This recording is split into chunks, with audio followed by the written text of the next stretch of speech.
hacer para terminarlo? Necesito llevarme algo al estómago.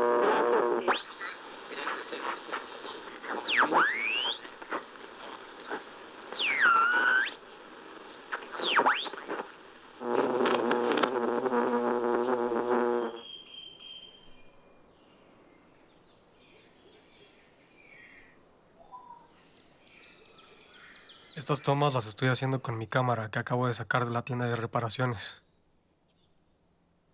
Durante largo tiempo este documental se vio interrumpido debido a que no tenía el dinero suficiente para pagar dicha reparación.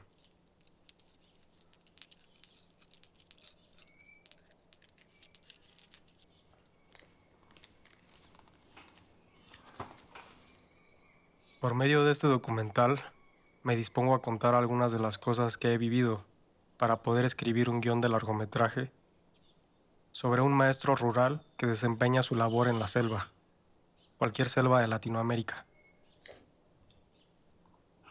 Con el objetivo de acercarme al tema de una forma más auténtica, decidí viajar yo mismo a la selva para poder vivir la experiencia en carne propia.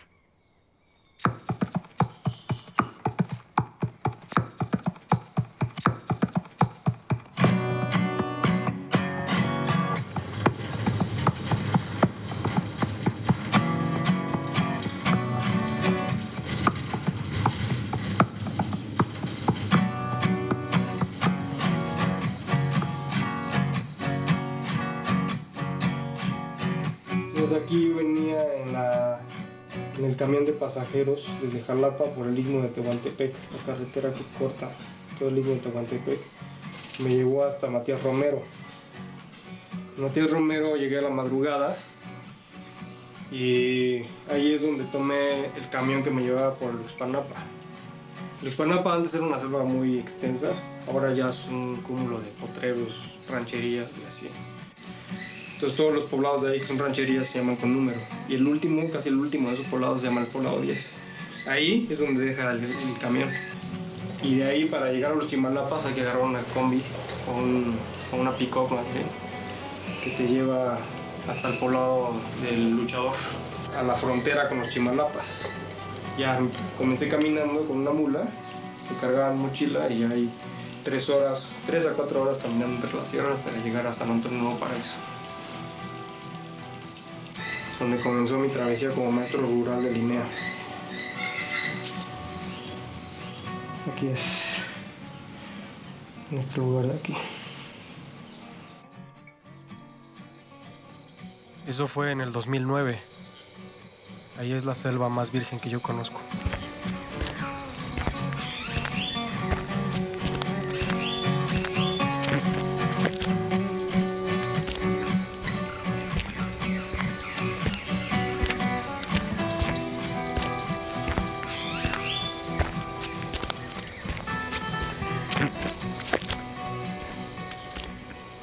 Ok, secuencia 2, toma cenital número 3.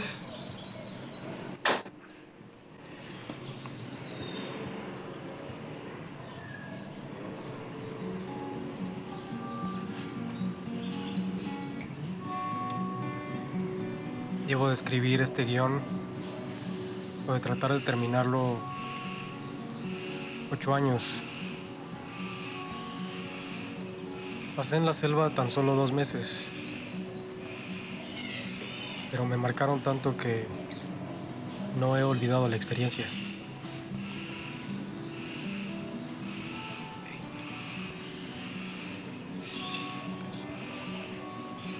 Y esta labor de escritura se ha alargado tanto que, aunque la emoción continúe, a veces se vuelve como una pesadilla. Tanta actividad mental embota los sentidos. Esta porquería no sirve. Me dan ganas de quedarme dormido,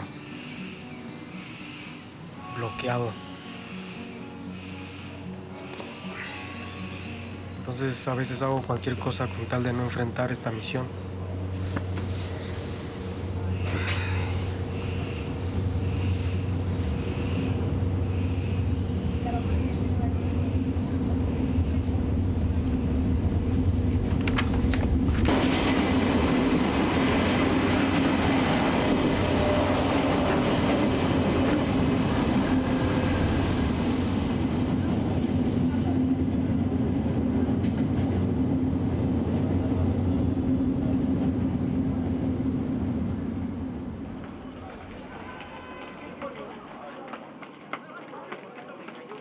Así que subo a la superficie. Voy allá donde otros ya dejaron registros de sus experiencias. Algunos que han vivido cosas parecidas al maestro rural de mi historia.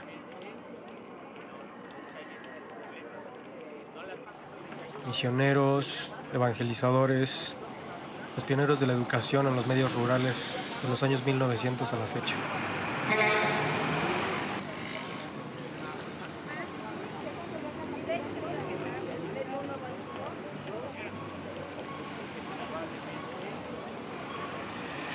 En las calles busco pistas, reflejos, señuelos.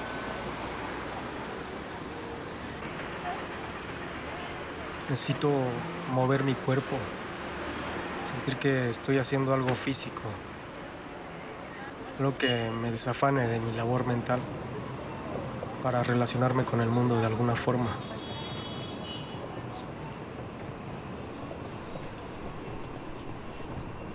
Sentirme que estoy explorando, investigando.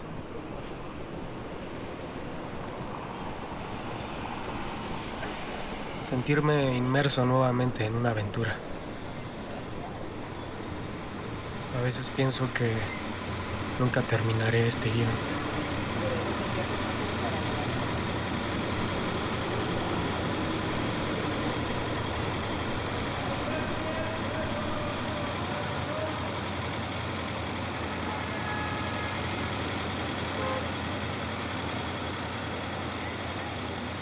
No sé si el conflicto principal de mi historia tenga que ver con uno donde el protagonista cumpla con su misión, fracase su misión, o por el contrario, una misión desconocida para él desemboque en su persona, transformándolo en otra cosa.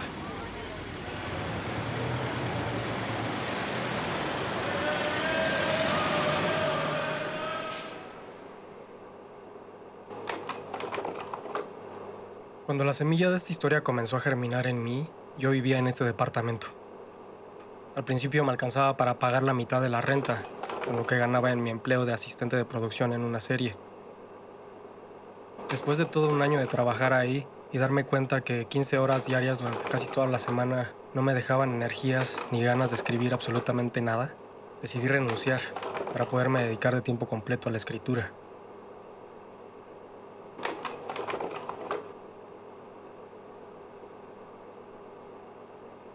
Mi plan era encontrar una beca para desarrollo de proyectos, pero mientras tanto tenía que ahorrar, así que no podía salir mucho. Este lapso se alargó hasta todo un año de casi completo aislamiento. Dejé de ver a todos mis amigos, dejé de salir a muchos lugares a los que me gustaba ir. La mayor parte del tiempo la dedicaba a escribir e investigar sobre el tema en la biblioteca de la UNAM, buscando la experiencia de los primeros evangelizadores en América, pues se encontraban en situaciones parecidas, las de un maestro rural. Sobre todo, crear estrategias para encontrar los fondos que necesitaba. Tenía el tiempo contado. El momento de pagar la renta siempre se acercaba inevitablemente y yo todavía no encontraba la beca. Este que está aquí es mi mejor amigo. Era mi compañero de departamento, quien pagaba la otra mitad y quien finalmente tuvo que empezar a pagar también mi parte, como una forma de apoyarme en mi proyecto. Aunque la situación me incomodaba, la acepté. Inconscientemente, mi incapacidad para solventar mis gastos iba aumentando cada vez más mi estrés, minando mi creatividad y mi personalidad en su conjunto. No sabía exactamente qué hacer para solucionar esta situación, pero de algo estoy seguro ahora. Y yo estaba dispuesto empecinadamente a darlo todo por mi guión.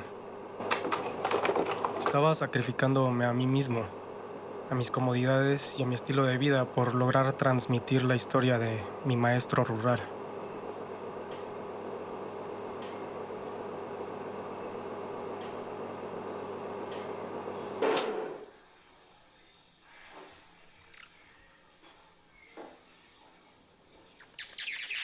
Y a todo esto, ¿por qué decidiste escribir un guión sobre el maestro rural? No sé, llevo tanto tiempo escribiendo lo que se me olvidó exactamente por qué quería hacer algo con el maestro, pero creo que quería hacer algo que tuviera que ver con un entorno hostil, donde hubiera un personaje que quería hacer algo bueno por la gente. Casi siempre en los pueblos existen tres personajes importantes que siempre están en contacto con la gente y que tienen esta interacción que impacta las vidas de todos. La posibilidad de que fuera un padre o un doctor, un maestro. Pero para empezar a contar la historia no tengo otro material de archivo que la bitácora que escribía en ese tiempo, para poder saber la fecha exacta en que viajé a los Chimalapas.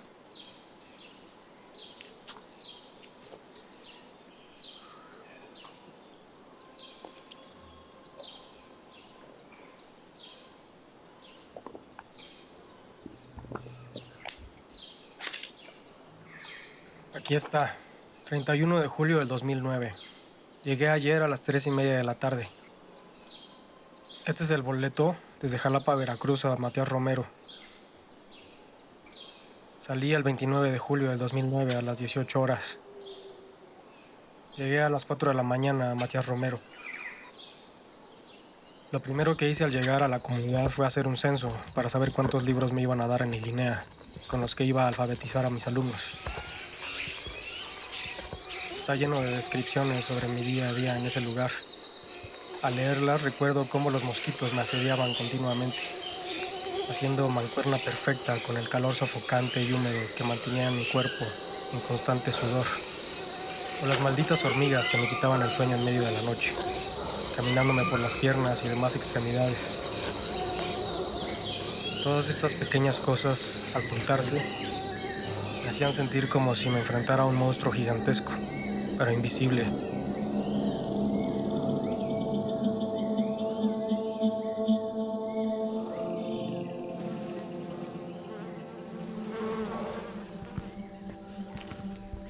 La selva puede llegar a ser un lugar muy entrometido. Cuesta mucho trabajo habituarse las primeras semanas a la invasión de tantas formas de vida, cada una pujando sin cesar. El esfuerzo diario por adaptarme me robaba casi todas mis energías, como para todavía pensar en crear tramas complicadas. Para lo único que me quedaban fuerzas era para escribir aquello que me daba consuelo, lo que tenía enfrente, lo que podía ver, sentir o tocar.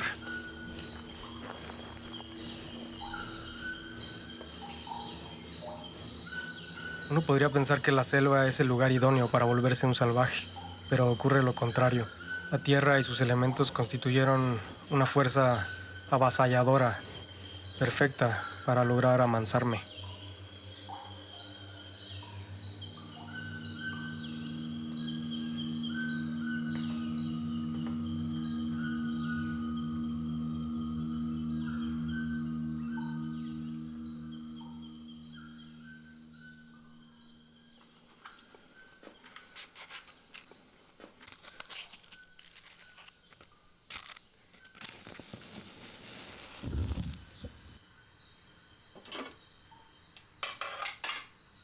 Un poco de calor,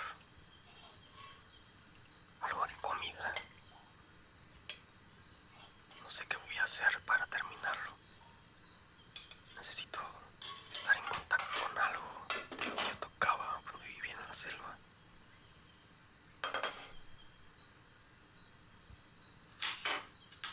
Comer lo que me daban las mujeres campesinas.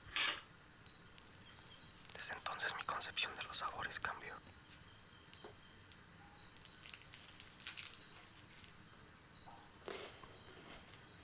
¿Qué es lo que ha pasado en mí? ¿Por qué no puedo continuar escribiendo? Sé lo que pasa en la historia, pero no puedo ponerlo en el papel. No solo de ideas se alimenta un guión, se alimenta de sabores, experiencias, sensaciones.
cuéntame, ¿a qué vienes a consulta con el tarot?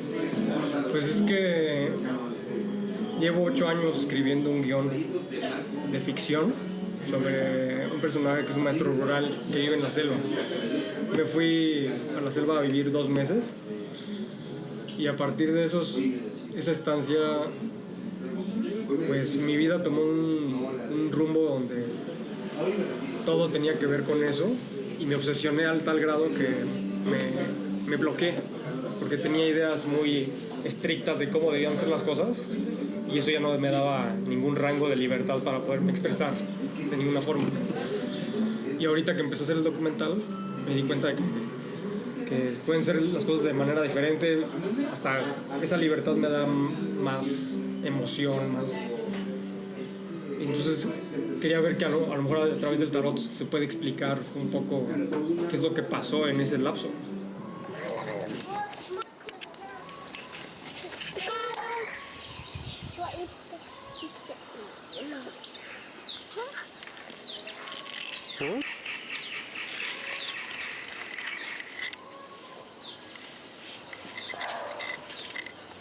Like this is like no. Karena. Karena.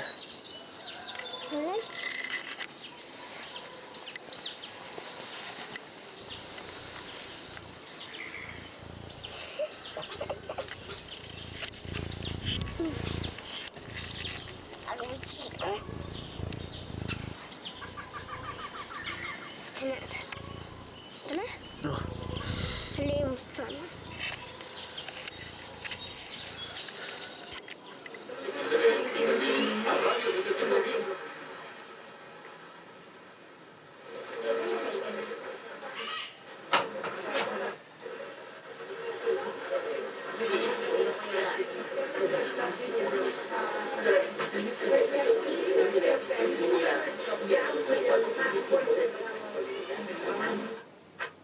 Ese tipo de sonido de interferencia es la mayor parte del tiempo lo que recibía mi mini radio de onda corta que conseguí una de esas veces que salía a buscar libros a la urbe.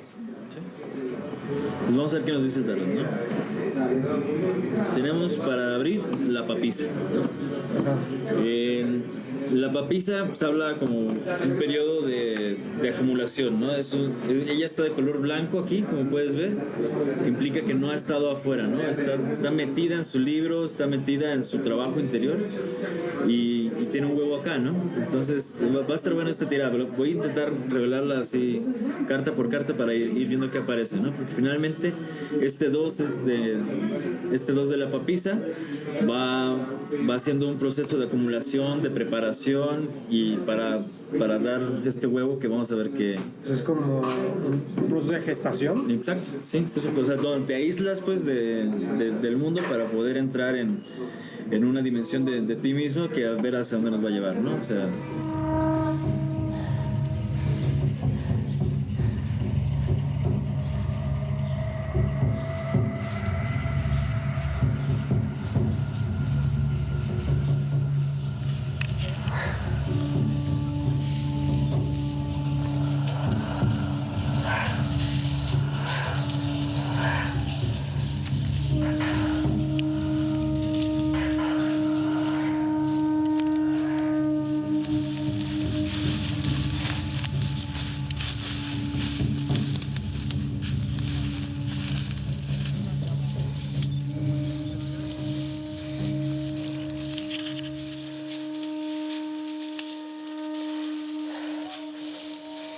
Este cuate, el que lidera la expedición, se llama Salvador Morales.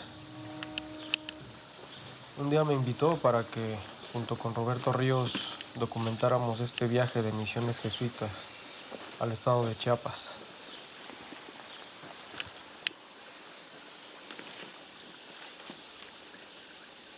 Ha sido un gran amigo y compañero de aventuras.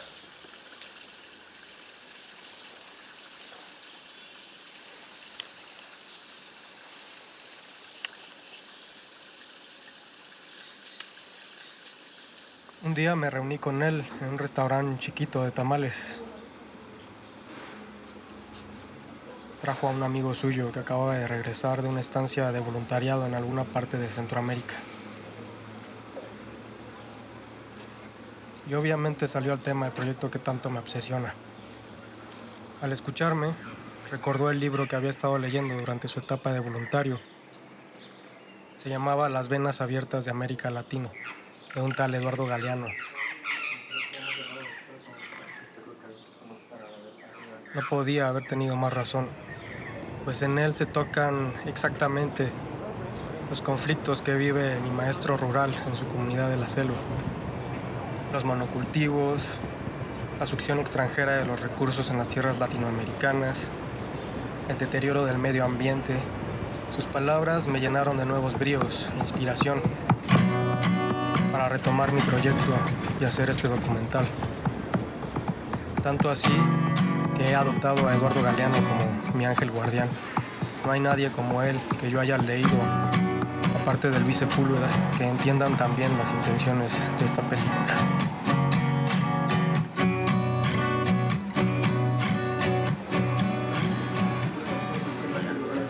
Y de ahí entra al 5 de bastos. Aquí al parecer es donde entramos en el bloqueo. Los bastos hablan, como te decía hace rato, de la parte creativa o de la sexualidad. En este momento vamos a entender que estamos hablando de la creatividad, porque estamos hablando del documental.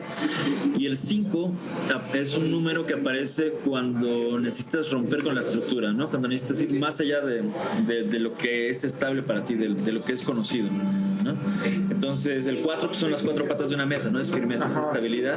Y el 5 llega para desestabilizar eso y para hacerte conocer algo diferente, ¿no? Entonces, cuando esta energía está al revés, como nos sale aquí, implica que te estás contrastando demasiado con tu pasado, demasiado con tu experiencia de dónde vienes, y entonces te estás alejando de lo que puedes proyectar de ti mismo. Entonces, para que funcione el 5 de bastos es al contrario, ¿no? O sea, tienes que distanciarte bastante de lo que has sido, de lo que has estado trabajando contigo mismo, para poder tener un acercamiento más hacia dónde te quieres realizar. No sé si me entiendes. O sea, como que estoy muy casado con una imagen. Exactamente.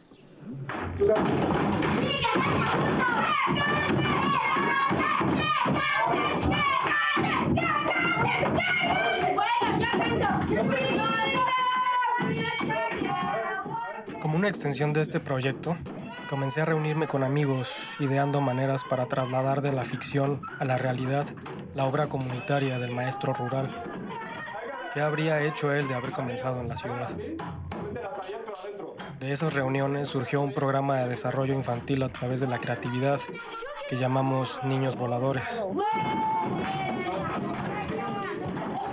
y que aplicamos Paola Pasapera, Salvador Morales y yo en una escuela primaria llamada Francisco Eduardo Tres Guerras, al que después se unieron Isabel y la que después fue mi novia, Ingrid Casaos.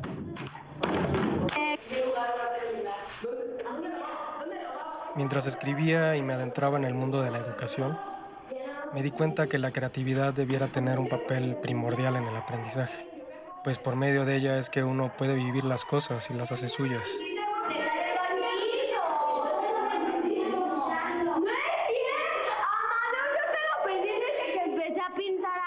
Una de las etapas del programa tenía que ver con que los niños se apropiaran de su espacio en el salón y que sintieran pertenencia a su grupo de clase, hacerse conscientes de su propia identidad. Así que uno de los ejercicios que les poníamos era uno donde se hacían sus propias máscaras, que representaban a su ser interior. Porque sí. ¿Por qué te gusta tanto venir con nosotros? ¿Por qué me gusta? Porque Me gusta que los niños expresen sus sentimientos a través del arte.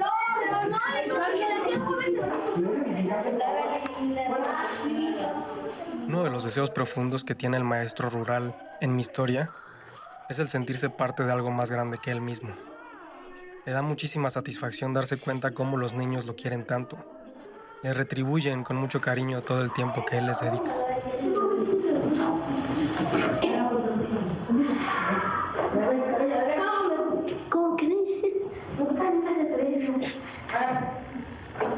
De alguna forma eso comenzó a pasarme a mí en la vida real con estos niños, lo cual hacía que yo me compenetrara muchísimo más con esta obra que se estaba despegando de la ficción y se estaba encarnando en mi mundo.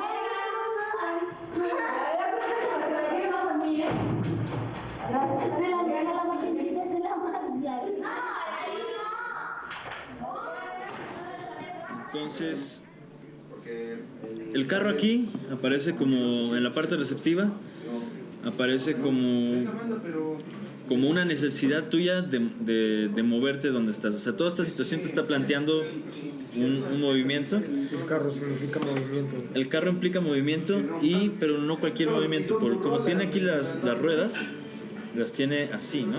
O sea, no las tiene así como un carro normal. Entonces hay filosofía detrás de esto que nos implica que si el carro quiere llegar de aquí a este punto, entonces su movimiento exactamente va a ser pendular, ¿no?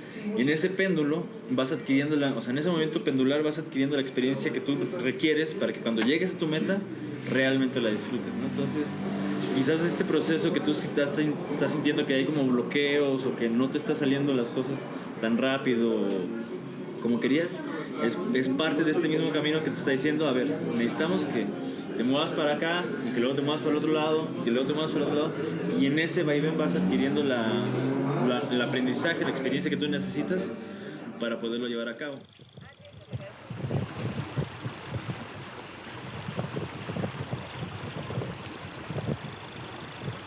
En ese vaivén busqué trabajo de videógrafo, documentando la labor de ciertas asociaciones civiles.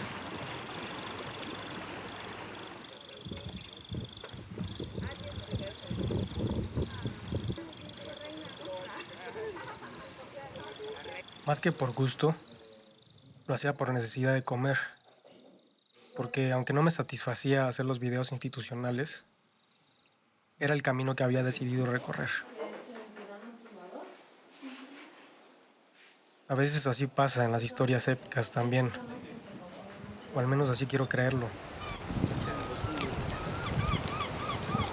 El héroe tiene que pasar por rachas donde parece que nada tiene sentido. Se ve forzado a subir peldaños que, aunque no se dé cuenta, lo van acercando a aquello que busca.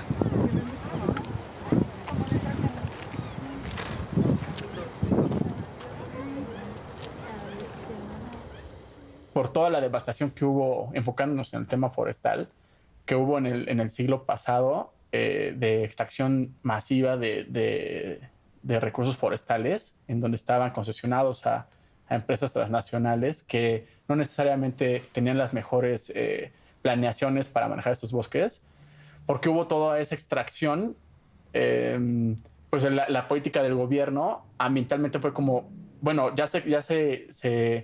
se degradó mucho el recurso, se perdió, entonces vamos a tener una política muy fuerte conservacionista, ¿no? De que esté fomentando el que estos espacios no se toquen.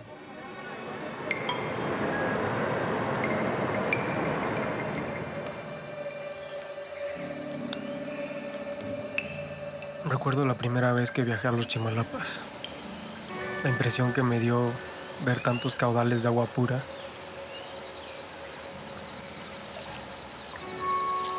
Fue algo que es difícil de olvidar. Que caracteriza a todas las selvas. La abundancia del agua.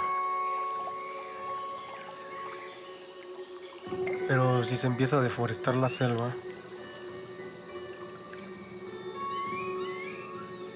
el origen de toda esa agua va a desaparecer.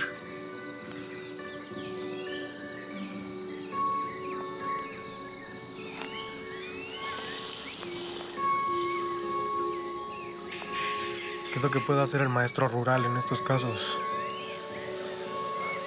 ¿Realmente le importa tanto la conservación que pueda perder de vista la importancia de la gente? ¿La importancia de los niños? Porque al fin y al cabo son las personas los que van a cuidar este lugar. Y pues nosotros vivimos del lugar. Nosotros vivimos de la tierra.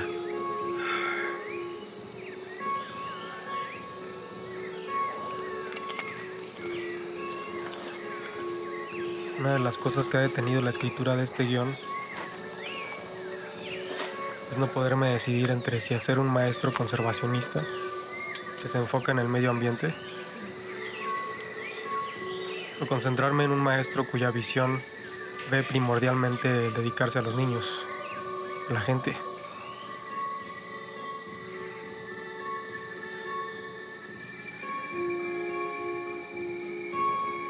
¿Cómo puede ser posible que unos campesinos, los habitantes de esta selva, se preocupen por cuidar el ambiente si hay un sistema que de una u otra forma no los deja prosperar?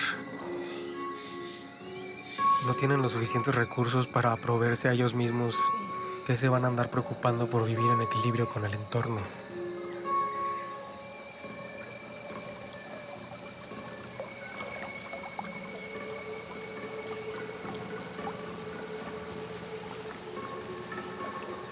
Ellos lo que necesitan es sobrevivir.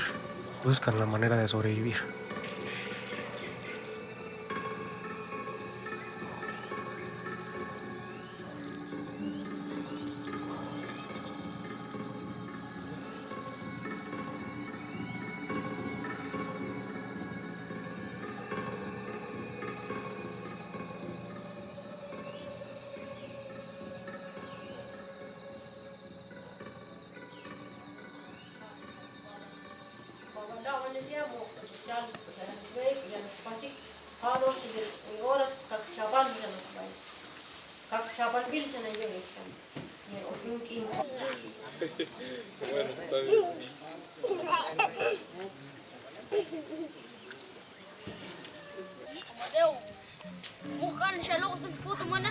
¿Qué? ¿No quiere? ¿Qué hacen? Pulseras.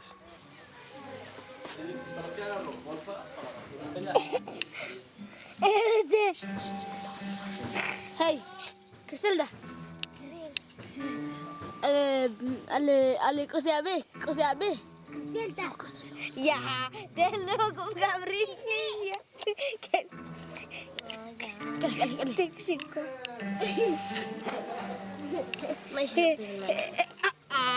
Le loco, digo. Guardado.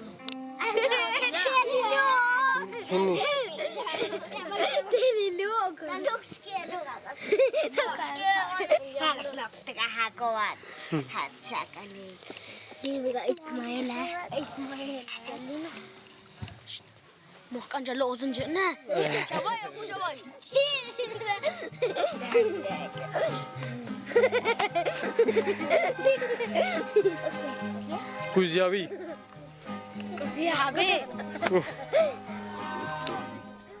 Porque, por ejemplo, en lugares urbanos de Guatemala, donde hemos trabajado mucho, las mujeres pagan por la leña, o los hogares pagan por la leña.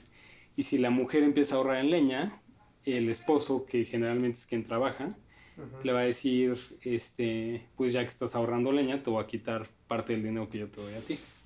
Entonces las mujeres están aterrorizadas de que llegue alguien y les venda una estufa que va a ahorrar leña. Sí. Y las implicaciones es como muy interesante porque las mujeres te lo platican desde la perspectiva de cómo ellas lo viven en su vida, ¿no? ¿Qué pasa si el marido se lleva el dinero que antes me daba? Pues a ir con otra. Y así, entonces hay toda una serie de implicaciones que uno no piensa. Son ese tipo de cosas que uno piensa que son subjetivas, pero que son un chorro de cosas subjetivas que cuando se juntan... Exactamente, sí, son muchas cosas subjetivas de la historia de la gente, de cómo vive la gente, que sacas un hilo y empiezan a salir otros. Entonces, ¿cómo le haces para tomar en cuenta todos esos hilos que tiene la gente y diseñar algo que funcione? Cuando salía de la selva, mis pies por fin pisaban el pavimento sin miedo a ser succionados por el lodo. Y yo enfrentaba una serie de comodidades que me tentaban. Cosas que solo podía conseguir a cambio de dinero, el cual no crece en la selva.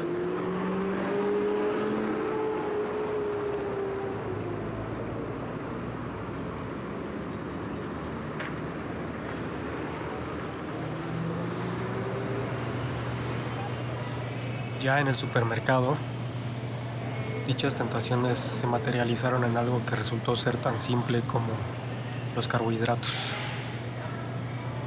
Mi cuerpo me los pedía de tal forma que estuve a punto de llorar.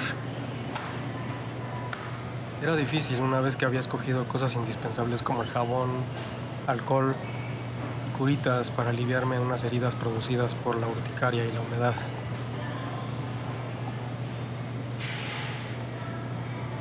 Con el dinero que me sobraba tenía que escoger entre una radio de onda corta para escuchar algo más que el escándalo de los grillos, las ranas o la habitual música de banda de mi vecino, o el placer de un postre simple, pero tremendamente escaso en la selva, como son las galletas de chispas de chocolate.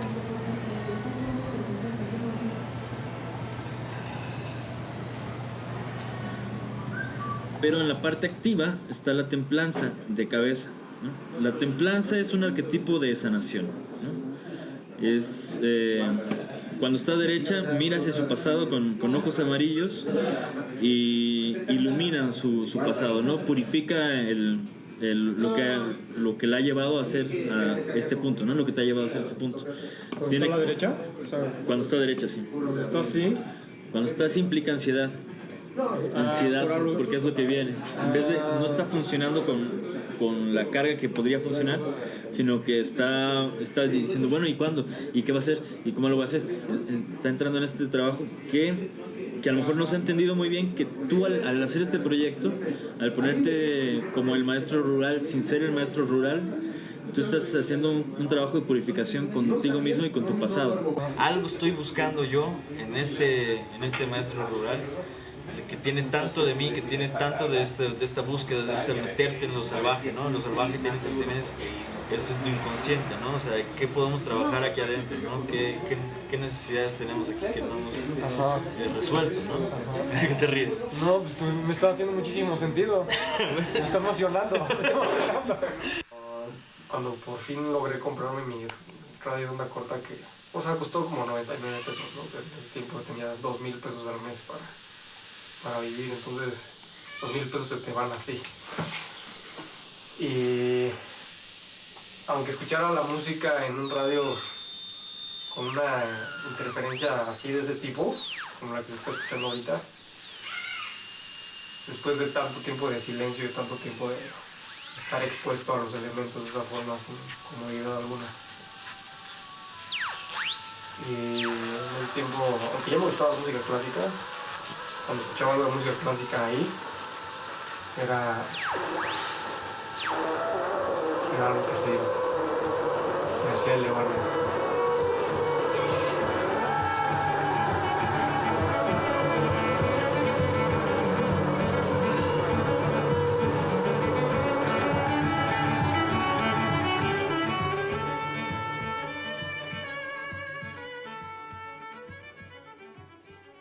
Me encanta la leche y sus derivados.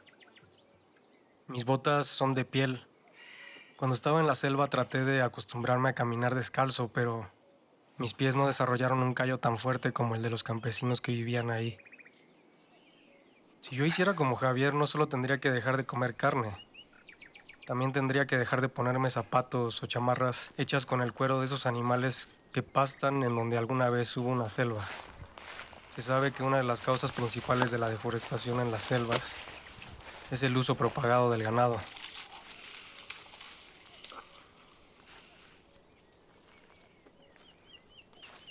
La música o los carbohidratos, las comodidades que ofrece el mundo actual o la decisión de abstenerme de ellos para salvar la selva. Los mineros del Congo viven en condiciones deplorables para extraer los minerales que se usen en los celulares, las computadoras o la misma cámara con la que grabo este documental. ¿Cómo le hago para reconciliar todas estas cosas? ¿Ponerme a trabajar para generar dinero y obtener todos los conforts que mi cuerpo me pide? ¿O trabajo en mi guión y en este documental absteniéndome y sacrificando todo lo otro? ¿Escribo una película económica y austera? ¿O escribo una película ambiciosa y épica? Solo espero que esta película sirva de algo.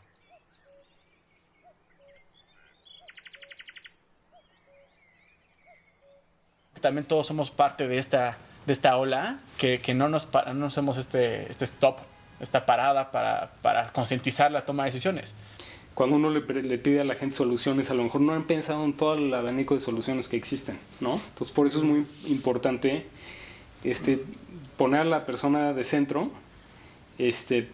pero buscar más posibilidades. Claro que todos estos incentivos externos influencian nuestra toma de decisiones. Las políticas que dicta el gobierno, la fuerza o el poder del mercado para darte ciertas señales de qué hacer o qué no hacer.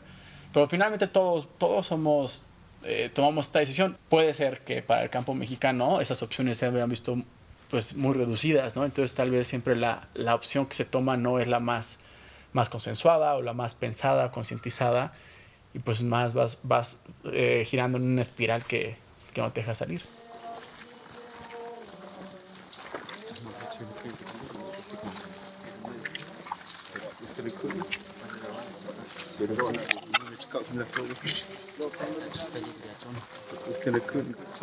Todas estas consideraciones son materia de preocupación constante, casi obsesiva para el maestro rural. El entorno en el que lleva a cabo su misión es habitado por gente que no tiene la fortuna de conocer más opciones.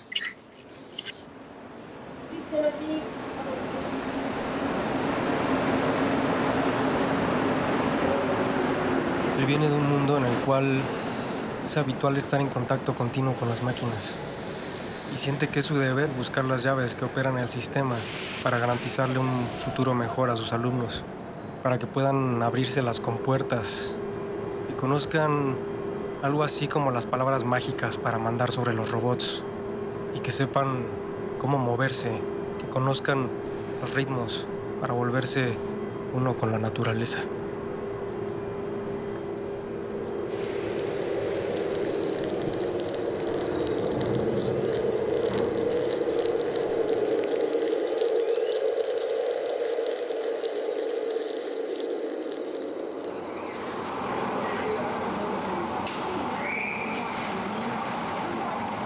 En un principio este documental se iba a tratar principalmente de la selva de los Chimalapas y de su gente, en un intento por acercarme al tema de mi guión desde un punto de vista de la investigación en el lugar. Nada que ver con mi personaje del maestro, solo iba a ser sobre el entorno. Cuando se lo platiqué y lo hizo, fue él quien me puso en la dirección adecuada. Sí, tengo una exnovia, Janet, que ella trabajó en el Museo Nacional de Antropología e Historia con un investigador llamado Leopoldo Trejo. Okay. Y él, por lo que yo tengo entendido, que estoy bastante ignorante del tema, pero él es de los que más se ha metido a investigar el Chimalapas. Pero para mi sorpresa, al platicar por primera vez con el antropólogo Leopoldo, salió al tema un personaje sospechosamente parecido a lo que yo buscaba por medio de la ficción. Se trataba del maestro Carlos Muñoz, un hombre que, a mi entender, se hizo maestro rural para poder conocer la selva, sobre la que terminó escribiendo un libro en el que se basan los estudios modernos etnológicos sobre los zoques, que son los habitantes de los Chimalapas. Sí, esa es la explicación. Soy loco, me gusta viajar. Y se le ocurrió y vio en una revista que había jesuitas en una misión en la Sierra Tarahumara. Les escribió, les pidió permiso y se fue a trabajar allá. Estuvo 1 año y medio y se regresó. De hecho, tiene un librito sobre su trabajo allá en la Sierra Tarahumara. Regresa a la ciudad y se fue al sureste. Estuvo en Chetumal, estuvo en Chiapas y entre los muchos destinos llegó a Juchitán a ofrecerse como maestro. Y le dijeron, bueno, no hay maestro en Santa María. Él de niño había escuchado de Santa María y había leído 2 o 3 cosas, que era la imagen idílica, justo es lo que leyó, donde hay jaguar, donde llueve todo el tiempo, y él dijo, no, yo quiero conocer la selva. Entonces de Juchitán se fue a Santa María y vivió en la selva. Y lo picaron los mosquitos y se aburría, como te aburres en una selva. Era muy difícil entrar ahí. Su motivación era su curiosidad, un aventurero. Y entonces, él se ofreció como maestro porque le gustaba enseñar o porque quería ir ahí y es la profesión que se le ocurrió con la que podía relacionarse con ella? Yo creo que es la profesión que se le ocurrió para relacionarse.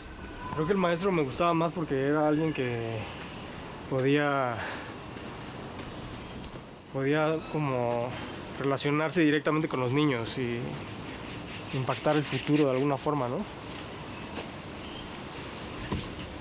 Aparte, desde niño siempre tuve problemas con la educación, o sea, nunca me fue bien. Híjole, ya se volvió a apagar esto. Ya no. ¿Ya se echó a perder otra vez? Está como trabada. A ver, trata de prenderla. Puta madre. Pues hay que esperar a ver si al rato prende.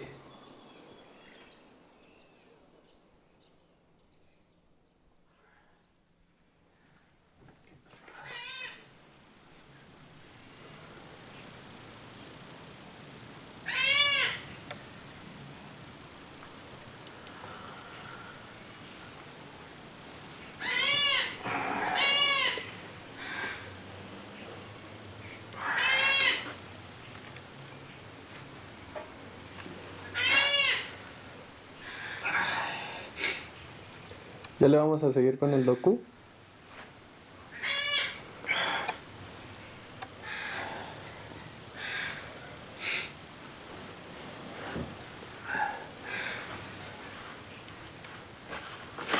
¿Amadeo?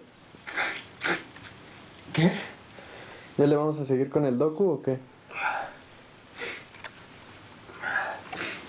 O sea, no vamos a seguir con el docu. No sé cómo hacíamos el dinero para pagar la cámara, la reparación de la cámara. Pues aquí tengo esta Handycam. No, pero Graba bastante bien. yo no me imaginaba hacer el documental con una Handycam así. ¿Tú crees que Herzog se pone a hacer un documental con una Handycam? Pero es lo que tenemos. Gracias por darme ánimos. ¿Estás bien? Tengo gripa.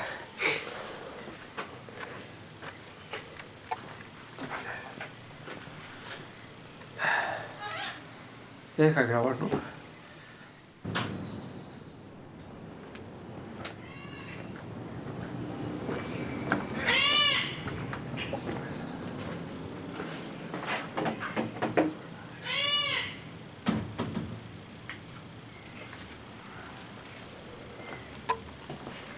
¿Cómo sigues de la gripa? Estoy mal.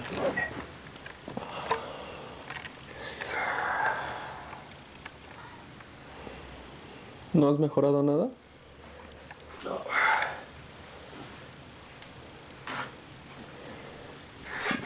Pues vamos a seguirle con el docu, ¿no? Es que es increíble que llevo 8 años haciendo este guión y justo cuando quería hacer el documental sobre esto, justamente como que me viene esta cosa de la que se echa a perder la cámara. Pues aquí yo tengo mi Handycam. Sí, pero no es lo mismo, no es lo mismo. Sí.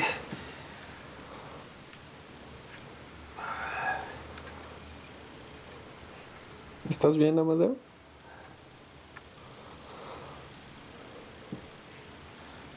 Sí, se puede decir que sí, aunque tengo esta gripa nomás. Pues ya levántate. Vamos a continuar. No, ya no, yo creo que ya no lo voy a hacer, yo creo que ya después de un año cuando junte la lana ya lo terminamos. ¿Estás seguro? Mejor tú concéntrate en tu documental de la banda de rock. Ya, cuando junte la lana te llamo y ya la empezamos de nuevo. Pues, como tú decidas, Amadeo. Sí, ya, mejor. Eres libre de hacer lo que tu documental. Bueno. Entonces, pues ahí te llamo para que nos pongamos de acuerdo. Yo te llamo. Ah, bueno. Se está saliendo el sol. Sí, bueno. Pues entonces le voy a llamar a mi mamá entonces. Para que venga por mí. Órale. Bueno. Vamos. Mejórate. Gracias. La casa Dios aparece cuando tiene que llegar una fuerza ajena a ti a romperte la estructura, ¿no? O sea, puede ser que te topes con un proyecto, puede ser que de repente hasta la lectura de tarot, no sé, te obliga a salir de tu estructura, de lo que te has creado, esta idea que has concebido a ti mismo, la rigidez de la que estabas hablando al principio. Entonces llega esta como lengua de fuego, de pétalos, de no sé qué, de plumas, y rompe la tapa de la torre y obliga a los personajes a salir de ahí. Pero si tú ves aquí hay como unas huellas amarillas que implica que en algún momento ellos caminaron así como tú y como yo, con las plantas del pie en el suelo, y cuando llega esta fuerza ajena a romper la estructura, entonces te obligas a caminar de manos, ¿no? O sea, te obliga a dejar de percibir el mundo como lo habías percibido para encontrarte con otra dimensión del mundo, ¿no? Chistoso porque ayer estaba editando Ajá. ahí en el espacio del faro, y es un espacio que es bastante grande porque es para meter 10 computadoras, pero nada más hay 4 ahorita, y casi todo el tiempo que estaba trabajando ahí estoy solo porque casi no hay nadie más que esté editando nada. Entonces a veces me da chance para explayarme, y hay como pisos de madera. Ayer me puse a caminar de manos así. Literal, sí.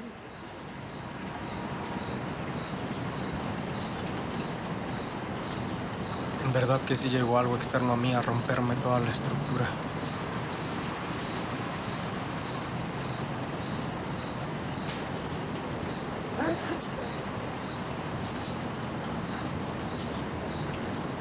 A lo largo de todos estos años, en los que sufrí repetidas crisis económicas que obstaculizaban la escritura de este guión, abandoné mi proyecto y decidí irme a Estados Unidos para poder mejorar mi situación económica.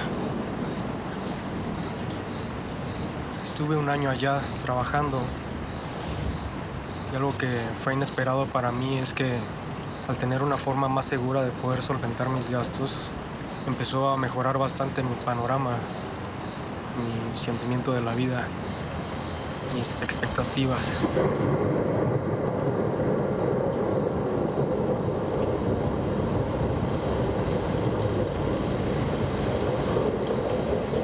A tal grado que yo planeaba quedarme a vivir ahí.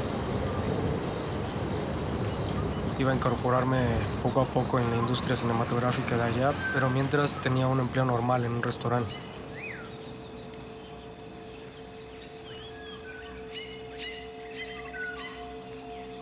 Tenía que regresar a México cada tanto tiempo para renovar mi visa de turista.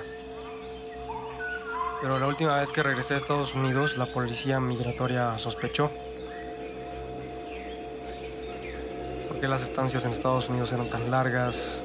¿Por qué viajaba tan seguido? Las preguntas comenzaron a abultarse unas sobre otras al mismo tiempo que la presión y la amenaza. Así que me vi obligado a confesarles que estaba trabajando sin permiso.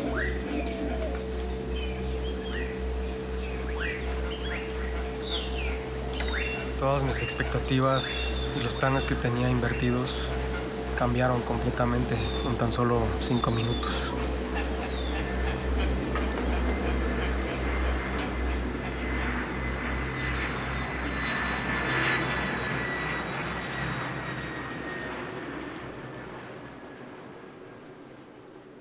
Al otro día que regresé a México, llegué completamente desubicado.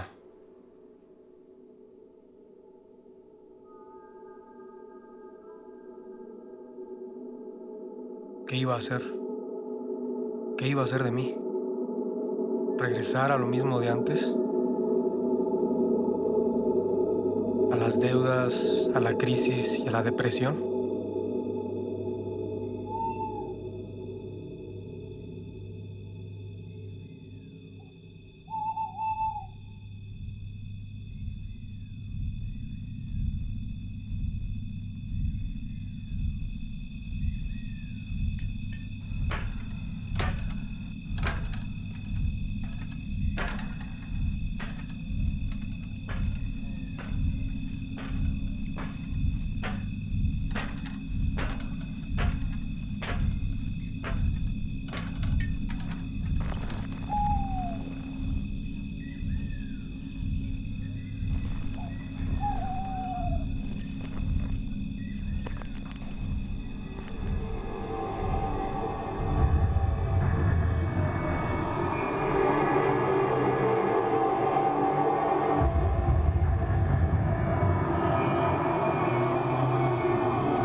Amadeo? ¿Estás bien, Amadeo? ¿Amadeo? ¿Amadeo?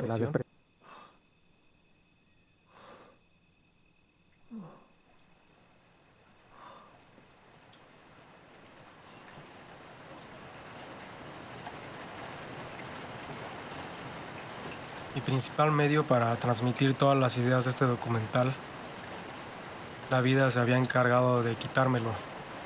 Así que pensé en escribirle a una conocida, recomendada del etnólogo Leopoldo. Ella tiene un proyecto de educación en la selva, en la misma región donde yo estuve, los Chimalapas. Así que al no tener otras opciones, quise tan siquiera ponerme en contacto con alguien que tiene un camino parecido.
Pero el sueño que tuve esa noche, donde se personificaban también todos mis miedos, me hizo despertarme y darme cuenta que necesito hacer algo que no haya hecho antes. Si con el trabajo que tengo ahorita apenas si me alcanza para comer, ¿cómo le voy a hacer para conseguir el dinero necesario para pagar la reparación de la cámara y poder continuar con este proyecto? En un libro de teoría dramática que me recomendó un amigo cineasta titulado Into the Woods, o Hacia el bosque, hacia la selva, coincidencia, ¿no? Hacia la selva. En él se dice que el protagonista llega a enfrentarse a algo con lo cual no se había enfrentado antes. Ese problema que me ha estado martillando durante toda mi vida. Sentirme incapaz para conseguir el dinero.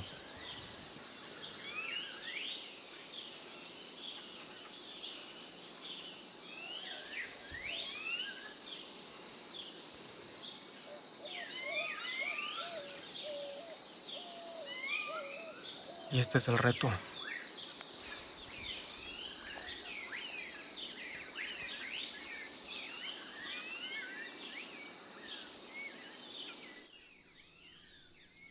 Es extraño cómo al principio de cualquier camino o de cualquier obra, nada parece estar cerca de volverse de realidad. Pero trato de no distraerme con esos pensamientos pesimistas y sigo adelante. Por más absurdo que parezca esta estrategia que estoy empezando a diseñar, el internet y las nuevas plataformas parecen algo tan intangible, sigo adelante. ¿Quién quita y a lo mejor este chicle sí pega?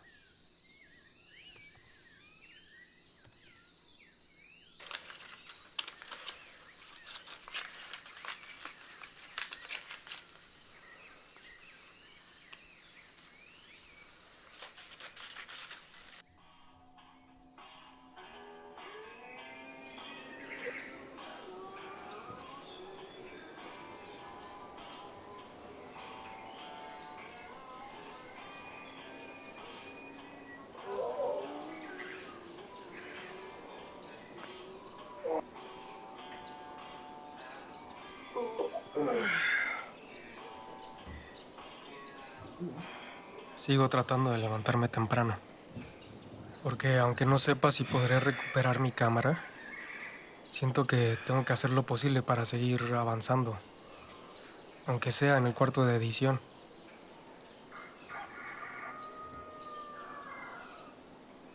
Es gracias a este documental que me han vuelto las fuerzas, así que no pienso abandonarlo.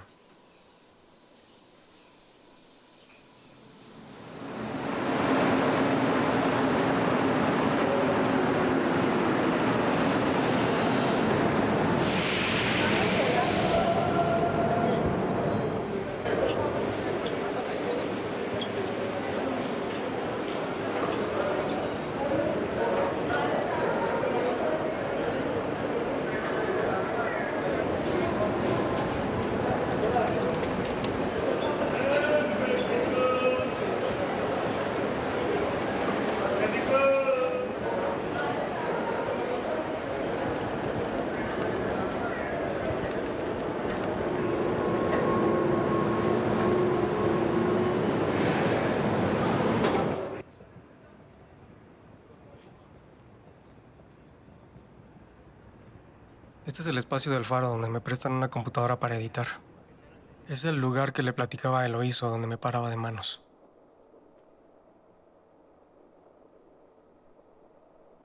El 61 es muy ingenuo. La visión del 65 es más etnográfica. Él ya había leído mucho más qué era la antropología, quiénes eran los zoques, de dónde venían, y eso se nota mucho ahí. Entonces ahí es cuando agarra más importancia también como para el círculo de la antropología, ¿no? Sí, porque él lo dice en la introducción. O sea, ojalá esto pueda servir. Las cosas que me contaba Leopoldo en su oficina sobre el maestro Carlos Muñoz me impresionaban bastante.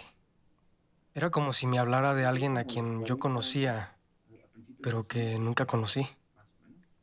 Varias cosas me parecían familiares a lo que yo hice, claro que en proporciones diferentes. Y decide irse a Estados Unidos. Entonces vuela a Chicago y ahí pasa 30 años. Ah, ¿sí? Él estuvo 30 años trabajando de 1000 cosas en Chicago y después de 30 años regresó a México. Tiene un librito que se llama Recuerdos de Chicago. Él a donde iba anotaba y escribía. Entonces tiene su librito sobre Santa María, su librito sobre relatos zoques de Chiapas, su librito sobre la zona tarahumara. Estuvo muy poco con los mijes, entonces no hay librito. Y tiene el librito sobre Chicago. Es un cronista aventurero. Ajá, está padre. San Luis Potosí tenía taller de literatura, se reunía, platicaban, escribían, estaba preocupado por cuestiones de religión, de política, de extraterrestres. Era realmente muy curioso, muy curioso. ¿Cuáles eran las probabilidades? Yo, por un lado, sin saber nada de esto, habiendo tenido una breve estancia en la selva, escribo sobre las aventuras y desventuras de un maestro rural. Y por el otro lado, un señor llamado Carlos Muñoz, con más de 50 años de diferencia, decide volverse maestro para poder conocer la selva y dar clases a unos cuantos kilómetros de donde yo estuve. Me siento muy afortunado de que realmente exista alguien así. Y que no solamente esté dentro de mi mente, en mi imaginación.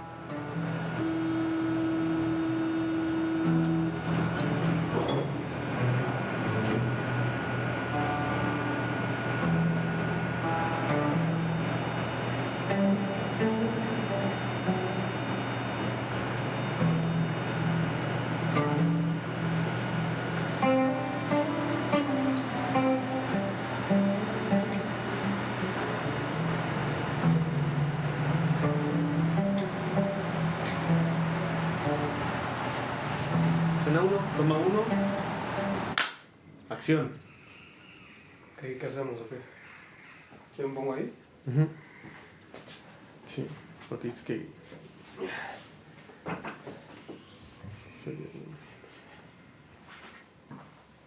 Oye, ¿y has grabado con algo? ¿Tienes ahorita algo para grabar? No, pues nada más el otro día vino Gerardo. Adrián me confiesa que el verdadero motivo de su visita era venirme a ofrecer su cámara para que pueda continuar con el documental. Yo al principio me resisto. Le digo que no puedo dejar abandonada mi cámara en el taller de reparación. No sé, tengo que pensarlo porque siento que eso sería una salida fácil.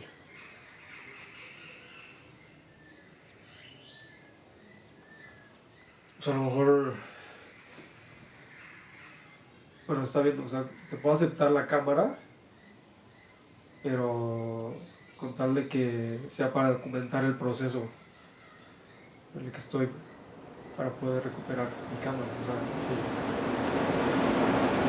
Estoy aquí como unos tantos artistas que me meten al metro para tratar de llevar un poco de pensamientos y poesía. Yo soy un cineasta que lleva 8 años escribiendo un guión. Trata sobre un maestro rural que da clases en la selva y trata de cambiar la vida en la selva para que los niños puedan vivir en consonancia con la naturaleza. Por fin, después de tanto tiempo, empecé a poder lograr filmar la película. La verdad es que después de 8 años, mucho de lo que me impedía poder terminarla era miedo al fracaso.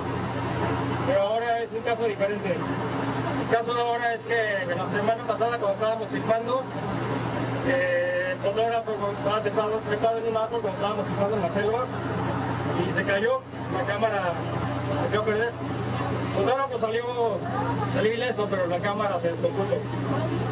Como esto es una producción de bajo presupuesto, no tenemos dinero para la reparación, debido a lo cual la producción y el término de la película cae en peligro. Solamente contamos con el apoyo de la gente, con ustedes, y confiamos que si ustedes nos apoyan, es una prueba de que el proyecto va a dar resultado y que va a servir a la gente. Si gustan cooperar, les puedo dar una dirección de internet donde van a ver los avances del proyecto. Ayúdenme a realizar este sueño, que es algo muy importante para mí y espero que sea importante para la educación en México. ¿Gusta alguien cooperar? ¿Alguien gusta cooperar? ¿Alguien gusta cooperar para esta película? ¿Alguien gusta cooperar? Gracias. Qué antipatía de la gente. No sé si sea porque no me escucharon o es mi discurso que no les inspira o qué, no sé, entiendo. Yo creo que si la gente cree en este proyecto, vamos a poder seguir adelante. Si cooperan, les vamos a dar una dirección de internet para que puedan ver los avances del proyecto. ¿Gustan cooperar?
Después de todo, esta estrategia comienza a dar sus frutos. Las cosas van volviéndose más tangibles en esta búsqueda de la Palamich.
El Apalamich es el nombre que inventé para designar a la tierra mítica en la que se desarrolla la historia de mi maestro.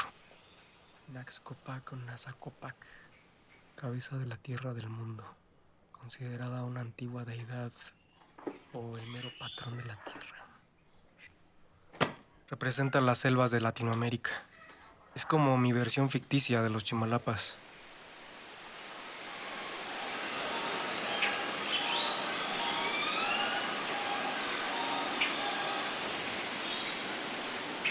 ¿Cómo te enteraste que existía el maestro Carlos Morelos? Yo me enteré porque a mí me interesa la cultura zoque y esa es la única referencia etnográfica temprana. Antes de él no hay. Hay referencias históricas de viajeros que estaban investigando los Chimalapas para el paso interoceánico. O sea, sí hay referencias a ambos municipios, pero tanta información etnográfica de la cultura zoque solo es eso, que es de 1961 y 1965. Yo ya conocí el libro, pero es un libro rarísimo. Solo está en Santa María y en algunas bibliotecas especializadas. Pero saliendo de la ENA, generalmente hay puestos de libros de viejo. Y en uno de estos puestos, justo en las escaleras que sube a la Escuela de Antropología, ahí revisando los libros viejos, vi el libro. Y me llamó la atención por lo extraño del libro. Me costó 5 pesos en aquel entonces, que han de ser como 15 hoy día. Y dije, bueno, pues, si del cielo te caen limones, pues haces limonada, ¿no? Entonces lo compré y empecé a interesarme más y más en el libro. Es un libro excelente.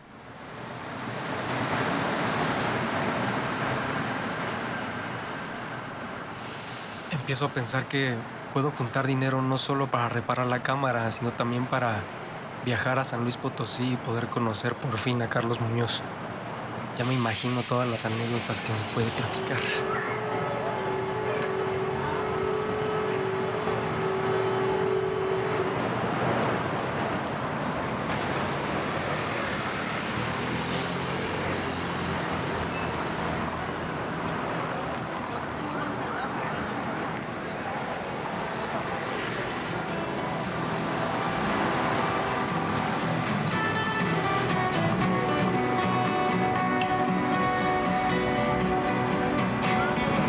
La cámara. Por fin logramos juntar el dinero para poder repararla.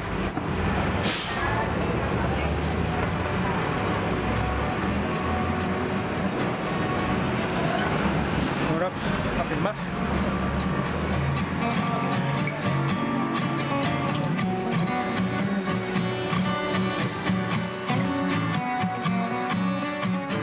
Todo el camino de regreso me puse a usar la cámara como desesperado. Tantas cosas que se habían quedado en el tintero y ahora podía retomarlas por medio de mi cámara.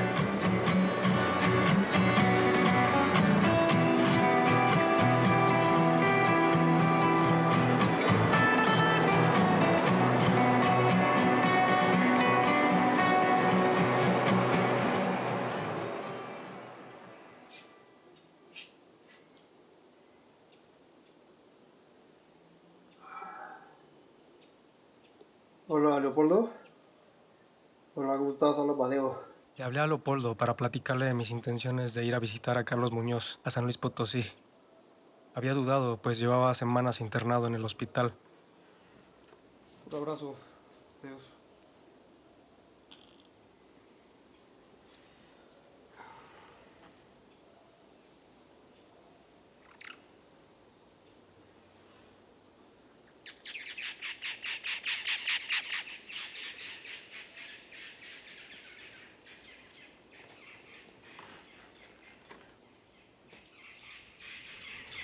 Por más que me hubiera gustado tener físicamente en este documental a Carlos Muñoz, todo se dio como si ya hubiera estado escrito desde antes, que no iba a poder ser.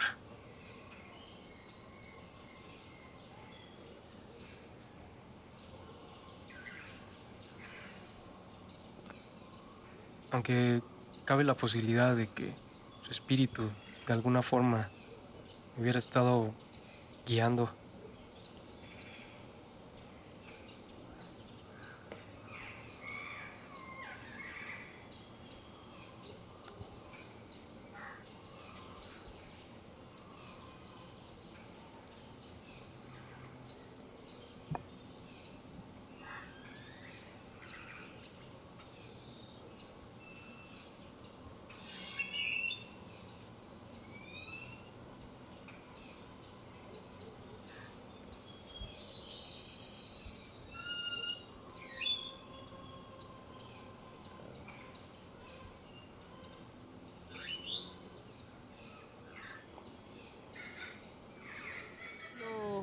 En algún momento se emprendieron pequeñas acciones de reforestación, ¿no?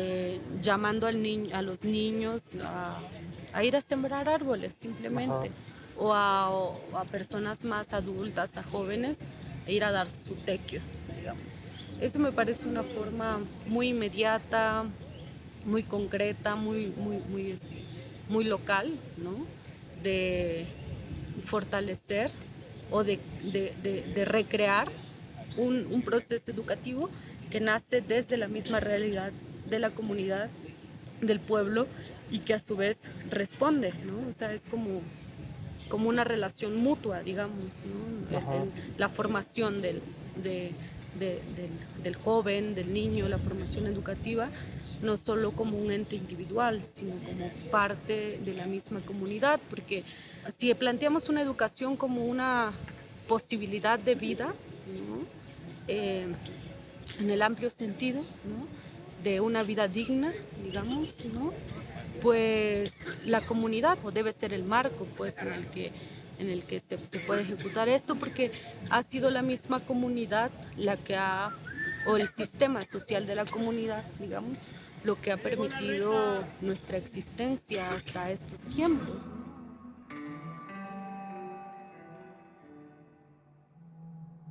Creo que conocer al maestro Carlos Muñoz me ha ayudado bastante para poder terminar el guión. Pero aunado a eso y a todo lo que he aprendido durante todos estos años, en los que me he preguntado cuáles serían las mejores características que debiera tener este personaje que he ido creando, sigo sintiéndome insatisfecho.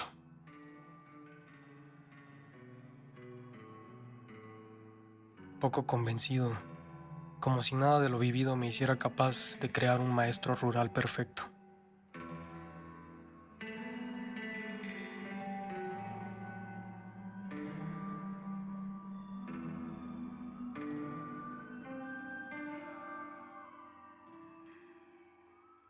Me da la impresión de que llevas mucho tiempo buscando este guión perfecto, este maestro rural perfecto, en la búsqueda de la verdad, y que durante mucho tiempo, durante esos 8 años, te has torturado por no encontrar esta verdad, por no encontrar esta historia perfecta que encarne la solución a todos estos problemas.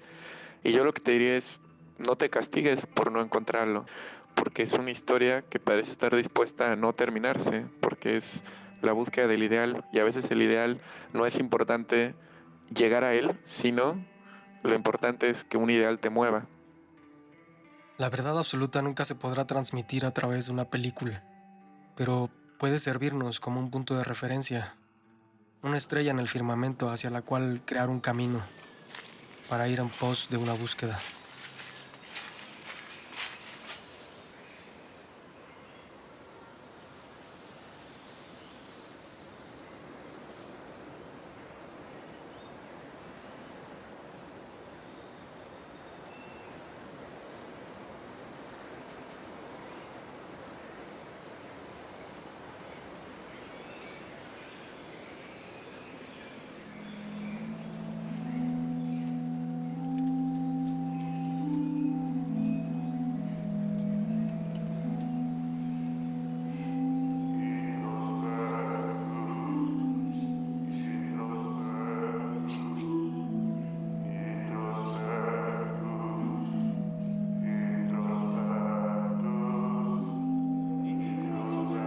Tengo un amigo que vive en la zona de Coyoacán, cercana a Taxqueña.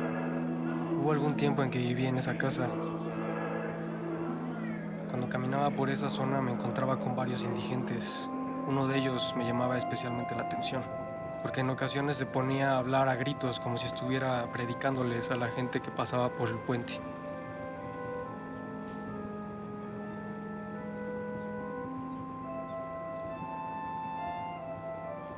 Varias veces lo escuché hablar de un teléfono público a través del cual él se puede comunicar con su otro yo del pasado. Siempre me pareció curiosa esa idea, aunque imaginativa y poco realista. Creo que para efectos de este documental podría ser de provecho.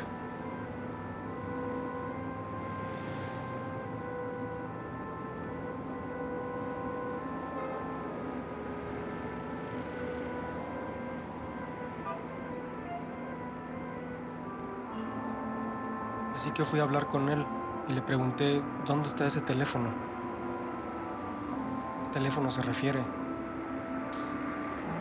¿Es uno real o es meramente un recurso metafórico que utiliza para apoyar su discurso? Y me dijo que no, que sí existe. Y me indicó el lugar exacto.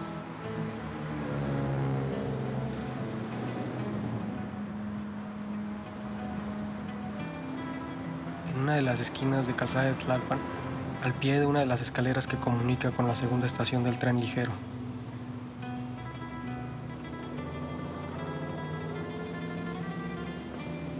Tengo que recordar el número de teléfono que usaba en ese tiempo, y parece que así es como podré comunicarme conmigo mismo. Vamos a ver si es cierto.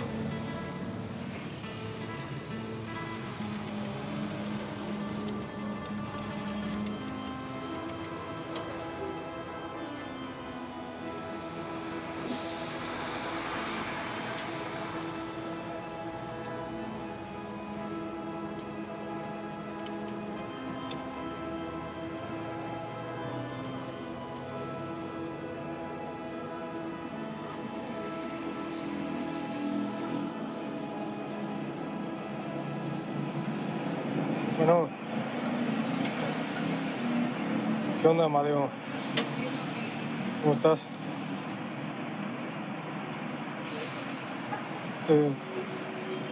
No te puedo decir quién soy, pero lo que importa es lo que te voy a decir. Yo sé por los tiempos en los que estás pasando. Sé que estás pasando por tiempos en los que todo se te dificulta de una manera que nunca habías experimentado antes. Todas las deudas que tienes de renta y con tus amigos te estresan demasiado y han cambiado la forma con la que te relacionas con la gente. Pero desde donde yo estoy, puedo decirte que es solo una etapa. Y es como una especie de prueba, porque todo lo que te está pasando es debido a la dedicación que tienes para con tu proyecto. Yo sé que estás sacrificando todo por lograr tu sueño. Y te puedo decir que todo va a estar bien, no te preocupes. Lo sé porque no importa cómo lo sepa. Lo que importa es lo que te voy a decir, lo que te estoy diciendo. Tú confía en mí. Creo que por medio de la voz que tengo, puedo generar la suficiente confianza en ti. Porque es una voz como la tuya. Así que todo esto que estás viendo ahorita tiene un propósito y es lo importante, aunque la gente de a tu alrededor no lo entienda. Sigue adelante, sigue luchando por tu sueño. Estoy seguro que vas a poder lograr hacer tu película, porque desde donde yo estoy ya puedo ver eso. Así que pues, no te estreses tanto, ¿vale? Confía, todo va a salir bien. No, pues nada, no hay nada de que agradecerme.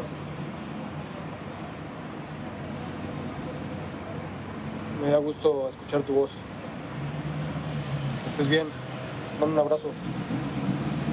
Adiós.